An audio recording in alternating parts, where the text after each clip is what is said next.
शंकराचार्य के मुद्दे पर विवाद अब लगातार गहराता जा रहा है और अब अयोध्या में तैनात जीएसटी के डिप्टी कमिश्नर प्रशांत कुमार सिंह ने इस्तीफा दे दिया है। प्रशांत कुमार ने अपने इस्तीफा राज्यपाल आनंदीबेन पटेल को भेजा है। राज्यपाल को भेजे अपने 2 पन्ने के इस्तीफे में प्रशांत कुमार ने कहा है कि वो प्रधानमंत्री नरेंद्र मोदी और मुख्यमंत्री योगी आदित्यनाथ के समर्थन में इस्तीफा दे रहे हैं। अधिकारियों ने कहा है कि शंकराचार्य ने सीएम योगी पर अभद्र टिप्पणी की थी। उन्होंने कहा कि जिस प्रदेश का नमक खाता हूं और जिस प्रदेश से मुझे सैलरी मिलती है मैं उसका पक्षधार हूं। प्रशांत कुमार सिंह ने कहा है कि सीएम योगी लोकतांत्रिक तरीके से चुने हुए मुख्यमंत्री हैं, उनका अपमान मैं बर्दाश्त नहीं कर सकता। पिछले 3 दिन से मैं आहत था और मेरा इस्तीफा जब मंजूर हो जाएगा तो मैं अपने संसाधनों से सामाजिक कार्य में लग जाऊंगा। अपने पद से इस्तीफा देने वाले जीएसटी डिप्टी कमिश्नर ने अपनी पत्नी को फोन किया। बात करते हुए फोन पर वो भावुक भी हो गए। प्रशांत कुमार का इस्तीफा अभी मंजूर नहीं हुआ है। बड़ी जानकारी आपको दे दें कि शंकराचार्य का जो विवाद है अब वो लगातार गहराता जा रहा है। ऐसे में प्रशांत सिंह ने भी इस्तीफा दे दिया है। बड़ी जानकारी निकलकर सामने आ रही है कि शंकराचार्य विवाद में सीएम योगी का सपोर्ट किया है और जिसके बाद से सिंह हूँ, डिप्टी कमिश्नर हूँ अयोध्या में और अयोध्या राम की धरती से सरकार के समर्थन में, माननीय मुख्यमंत्री योगी आदित्यनाथ जी के समर्थन में, भारत के प्रधानमंत्री नरेंद्र मोदी जी के समर्थन में, भारत के गृह मंत्री आदरणीय अमित शाह जी के समर्थन में इस्तीफा दे रहा हूं। क्योंकि पिछले 2 दिनों से मैं बहुत मर्माहत था। प्रयाग की पवित्र धरती से जिस तरह का अनर्गल प्रलाप हमारे माननीय मुख्यमंत्री जी के खिलाफ किया जा रहा था, जिस तरह से गलत गलत शब्दों का प्रयोग किया जा रहा था, मैं इतिहास का विद्यार्थी हूं, मुझे बहुत ही पीड़ा होती थी।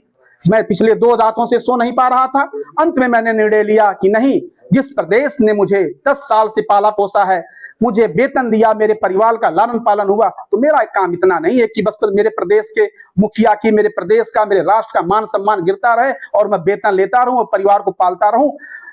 इस दबाव से मैं मुक्त होकर के और खुले मन से मैंने अपने नमक का कर्ज अदा किया है। मैंने आज ये तय कर लिया है कि हमको सरकार ने वेतन दिया और मैं अपने नमक का एक एक कतरा इस सरकार को कर्ज अदा करूंगा।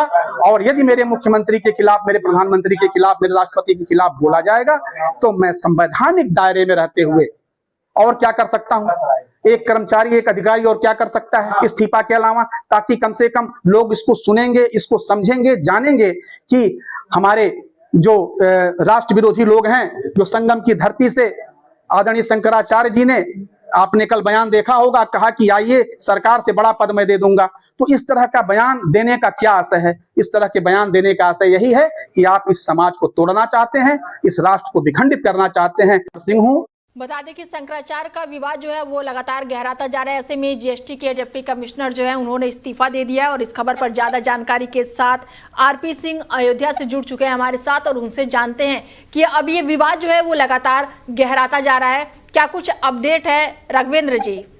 जी, आपको बताते चले, रामनगरी अयोध्या में कहीं ना कहीं जो शंकराचार्य का विवाद बयान रहा, उससे कहीं ना कहीं जो प्रशांत कुमार यहाँ के जो डिप्टी वो थे, कमिश्नर थे, वो वाणिज्य कर विभाग के, उन्होंने इस्तीफा दिया है और उनको बहुत आघात लगा है। उन्होंने इस्तीफा इसलिए दिया है कि कहीं ना कहीं जो मोदी योगी पे जो उन्होंने टिप्पणी की थी वो कहीं ना कहीं उनको ज्यादा घाटा लगा है। उन्होंने अपना जो है इस्तीफा राज्यपाल महोदय को सौंप दिया है और वो ये कह रहे हैं कि हम कोई भी कार्य करेंगे लेकिन हम अब इनके प्रति हम ऐसा बर्दाश्त नहीं करेंगे। इसी वजह से उन्होंने इस्तीफा दे दिया है। जी बिल्कुल, लगातार यूपी में इस्तीफे का दौर जारी है। ऐसे में पिछले दिनों की बात करूं तो अलंकार अग्निहोत्री उन्होंने इस्तीफा दिया था और अब इनका इस्तीफा है। तो क्या कुछ लग रहा है कि आने वाले समय में और इस्तीफा हो सकता है इसमें? जी, आपको बताते चले, कहीं ना कहीं जब मुख्यमंत्री पे सवाल उठता है तो लोगों का कहीं ना कहीं तकलीफें हो रही हैं। इसी वजह से ये इस्तीफा दिया जा रहा है। तो ये कहीं ना कहीं अयोध्या हो या कहीं से ये दुखद है। वो जगत गुरु है, उनको इस तरह फिर टिप्पणी नहीं करना चाहिए या ऐसा बात नहीं करना चाहिए। लोगों का यही कहना है कि ये गलत संदेश जो है पूरी अयोध्या में और कहीं ना कहीं सनातन धर्म पे ये टिप्पणी गलत हो रही है, धर्म का भी क्षय हो रहा है। तो उसको लेकर के लोगों में आघात पहुंच रहा है और जितने चाहे आला अधिकारी हो या फिर आम जनता हो वो भी रुष्ट है। तो ये कहीं ना कहीं आघात पहुंच रहा है। जी, ऐसे में राघवेंद्र जी कहा जा रहा है कि जब जीएसटी के डिप्टी कमिश्नर जो हैं उन्होंने अपनी वाइफ को कॉल किया और फोन पर वो बेहद ही भावुक हो गए। हाँ जी, आपको पता चले वो इतने भावुक हो के रोने लगे, तो कहीं ना कहीं अंदर की जो आवाज है आदमी पे इतने भावुक हो गए। उन्होंने कहा हम कोई काम कर लेंगे, लेकिन हम जिसका खाते हैं उसका विरोध बर्दाश्त नहीं करेंगे। तो हमें सरकार देती है, हम उनका विरोध नहीं, हमें बर्दाश्त नहीं, इसी वजह से उन्होंने इस्तीफा दे दिया है। जी चलिए, तमाम जानकारी के बहुत शुक्रिया रघुवेंद्र जी। बता दें कि जीएसटी के डिप्टी कमिश्नर जो थे उन्होंने इस्तीफा दे दिया। ऐसे में शंकराचार्य का जो विवाद है वो लगातार गहराता जा रहा है और इसी दौरान प्रशांत ने अपनी वाइफ से बात करते हुए कहा कि वो फोन पर भावुक हुए और प्रशांत कुमार का इस्तीफा है फिलहाल अभी मंजूर नहीं हुआ है और आने वाले समय में देखना होगा कि क्या प्रशांत कुमार सिंह का इस्तीफा स्वीकार होता है या नहीं।